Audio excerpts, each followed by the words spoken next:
Anna sat quietly at her desk. Her English notebook was open, but her heart felt heavy. She looked at her teacher and said, "I don't understand. I learn new English words every day, but I forget them so fast. Sometimes I forget them the next day. Am I doing something wrong?" Her teacher gave her a warm smile. "You're not doing anything wrong, Anna. Many students feel the same way. It's not because you're bad at learning.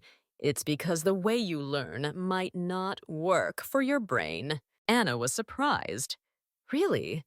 I always make long vocabulary lists and read them again and again. I repeat the words out loud, but they still disappear." "That's a very common method," the teacher said, "but it's not always the best. Our brains don't like to remember things that feel boring or disconnected. If you only memorize words with no meaning, your brain will forget them quickly." Anna nodded slowly. "So, how do I help my brain remember?" The teacher replied, "The first step is to make the word meaningful to you. Connect it to your own life, your feelings, your memories. When a word becomes personal, it becomes easier to remember." Anna thought about that. She had never tried to connect words to her feelings. She usually just wrote them and repeated them, hoping they would stay in her mind. The teacher continued, "Let's take an example. Imagine you learn the word grateful. Don't just write the definition. Instead, stop and think. When did I feel grateful today? Maybe a friend helped you or someone said something kind. Write that sentence down. I felt grateful when my friend helped me with my homework. Now the word is not just a word, it's your real experience." Anna smiled. That idea felt new, but it also made sense. "So I should learn words by linking them to real moments in my life?" "Yes," the teacher said. "That's how your brain will care about the word. The more you feel, the more you remember. Emotions are powerful. They help your memory grow stronger." Anna began to see that she didn't need to study harder. She needed to study smarter. She needed to make each word part of her life. Her teacher then shared another idea. "You can also use your imagination. Pick a word and turn it into a character. Give it a name, a voice, even a personality. Make it fun. For example, think of the word enormous. Now imagine a huge elephant sitting on your desk. Maybe it's wearing a hat and eating cookies. That silly picture will help your brain remember the word." Anna laughed. "That sounds fun. I've never tried anything like that." "Good," the teacher said. "The brain loves to play. The more creative you are, the more words will stay with you. Learning doesn't have to be serious all the time. It can be joyful, playful, and personal." That night, Anna went home with a new idea. Instead of writing a list of 10 new words, she chose just 3. For each word, she wrote a sentence from her own day. She added a drawing or a little story. She imagined each word as a character in her journal. One word was a dancer, another was a cat, and one was a superhero. She smiled as she worked. It didn't feel like studying. It felt like creating something special. By the end of the week, Anna noticed a change. She could remember the new words without looking at her notebook. She could say them, write them, and even feel them. The words were no longer strangers. They were part of her world. She came back to class and said, "Teacher, I think I understand now. I don't need to memorize words like a robot. I need to make them mine." Her teacher smiled again. "That's right, Anna. When you connect words to your heart, Your mind will remember them. It's not about how many words you know, it's about how well you know them. Anna felt proud. She wasn't just learning English anymore. She was living it. And that was the beginning of a whole new journey. Anna walked into class with a bright smile on her face. She looked excited and proud. Her teacher noticed the change and asked, "How are you feeling today, Anna?" Anna said, "I tried the ideas you gave me. I didn't just memorize words. I made stories. I used my emotions, and I even gave some funny words. It felt fun and different. And the best part is, I remember them." The teacher smiled warmly. "That's wonderful, Anna. You're learning not just with your mind, but also with your heart and creativity." Then the teacher asked, "Have you ever used flashcards?" Anna nodded. "Yes, I made flashcards before, but I always forgot the words later. I stopped using them." The teacher said, "Flashcards can help, but only if you use them in creative ways. Don't just write the word and the meaning. Add something personal. Write a sentence. Add a small picture. Or write how you felt when you learned it." Anna thought about it. "So, if I learn the word sunny, I can write, 'I felt happy on a sunny day at the park,' and maybe draw the sun next to it?" "Exactly," said the teacher. "Now the word is connected to your life. That makes it stronger in your memory." Anna also asked about apps. "I have a phone. Are there apps that help with this?" "Yes," the teacher answered. "Apps like Quizlet and Memrise are great tools. You can use them anywhere. But remember, don't just copy other people's cards. Make your own, record your voice, add emojis, or use photos from your life. That way, the learning feels more real." Anna liked that idea. She felt excited to try it. The teacher continued, "Another important thing is learning words in full phrases or sentences. For example, instead of just learning the word catch, learn how people really use it, like catch a cold or catch the bus." Anna nodded. "That makes sense. I used to learn one word at a time, but then I heard it used in a sentence and I got confused." "That happens often," the teacher said. "When you learn a word in a real sentence, you see how it works in everyday English. Try watching videos with subtitles. Start with funny shows or cartoons. Laughing helps you relax, and when you relax, you remember better." Anna laughed. "I've been watching some English cartoons with subtitles, and I remember some funny phrases already." "Perfect," said the teacher. "Now let's talk about something many students forget. Talking to yourself. It may feel silly, but it works." Anna laughed again. "I do that sometimes at home. I describe what I'm doing in English, like I'm cooking pasta now. But I always feel a little strange." "It's okay to feel strange at first," the teacher said. "But you're doing something powerful. Speaking out loud helps your brain hear and use the new words. You can even act them out with your hands and face. The more senses you use, the stronger your memory becomes." Anna was surprised. "So I can just talk to myself, use gestures, and it's still real practice." "Yes," the teacher said. "You are your best learning partner." Then the teacher asked, "Do you like writing?"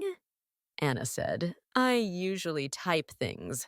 I don't write by hand much." "Try writing new words by hand," the teacher suggested.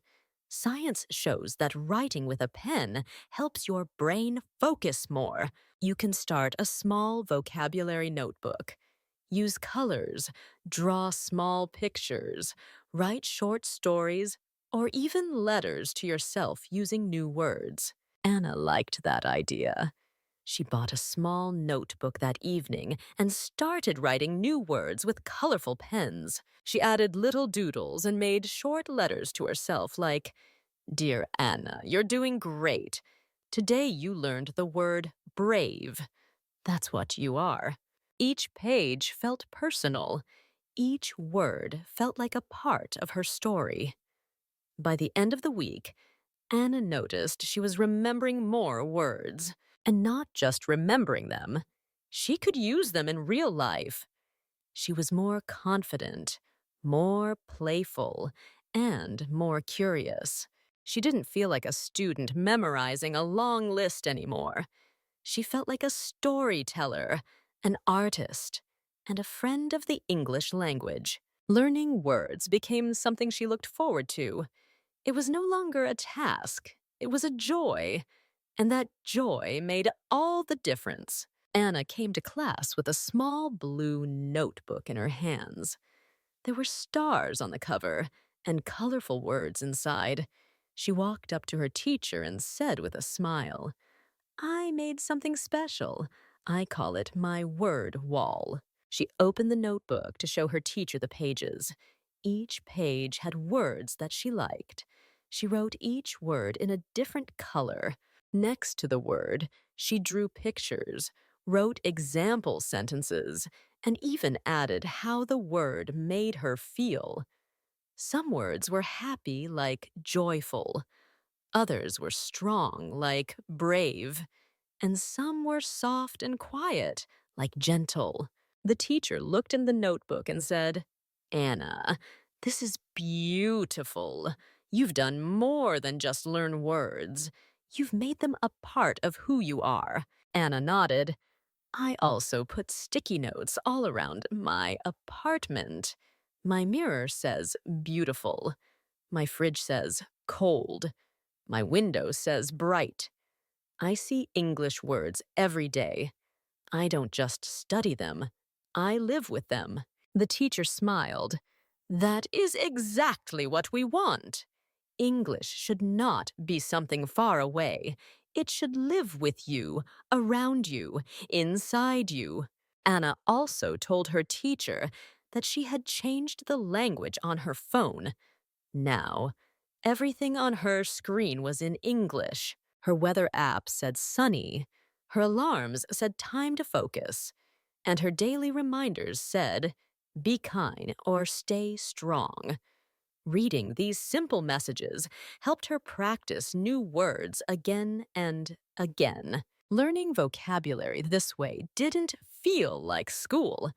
It felt like life. She also started learning in new places. On the bus, she listened to English songs. At the park, she looked around and quietly said the names of things in English: tree, cloud, dog, child.